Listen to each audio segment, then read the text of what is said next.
I know I'm becoming an adult finally, because now my favorite TV show is Fixer Upper on HGTV. That's the greatest show of all time. You guys watch it? Chip and Joanna Gaines, Fixer Upper. It's a great show, right? It's a great show. Like, it's really a beautiful relationship. Joanna does all the interior decorating, and she brings it on furniture, makes the house look amazing, and Chip just hires Mexicans to do everything for him.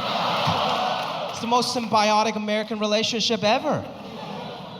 And it's a really nice show. It's a feel-good show, right? It's an aspiring show. You watch the show, and you're like, man, one day, maybe my house could look that nice if I moved to Waco, Texas. If I just give up on my life and move to Waco, Texas, maybe I can have a new open concept kitchen.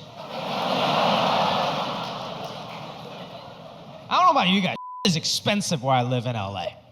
And I watch the show and I just get frustrated. Because you get like these like entry-level job having people in Texas, and they're like, Joanna, we're looking for a 6-bedroom house on 3 acres of land, and our budget's $50,000. I can't even buy a crack house in Compton for $50,000. HGTV is just basically MTV Cribs for adults. Because when you're 15, you're crazy at dreams, you know? You watch MTV Cribs and you're like, oh man, one day I hope I can have a Lamborghini. One day I hope I can have a fridge with only Gatorades. And now you're like 35, your dreams just get a little more realistic.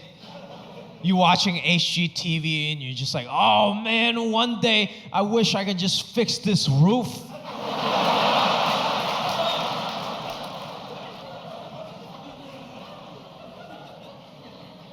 Look, I'm doing like fine by any measure, you know, but I still live in a 1-bedroom apartment because that is rent controlled.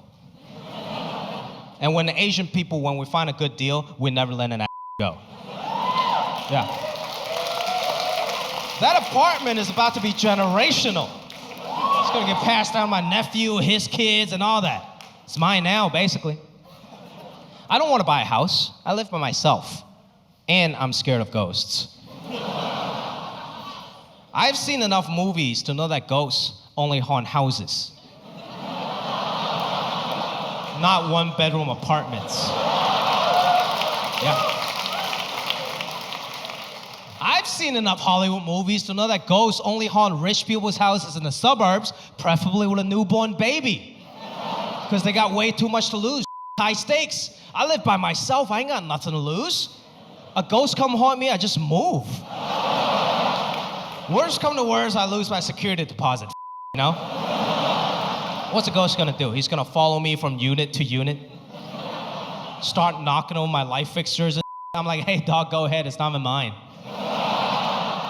Wrong, we both get evicted, okay? Like, you don't wanna be a homeless ghost. And if you really think about it, what kind of loser ghost haunts an apartment? That means that ghost probably died in that apartment. He didn't even die a homeowner. I ain't got no respect for that. He comes home, me, I just start talking shit. I'm like, hey, dog, what was your credit score when you died, though? Like, for real.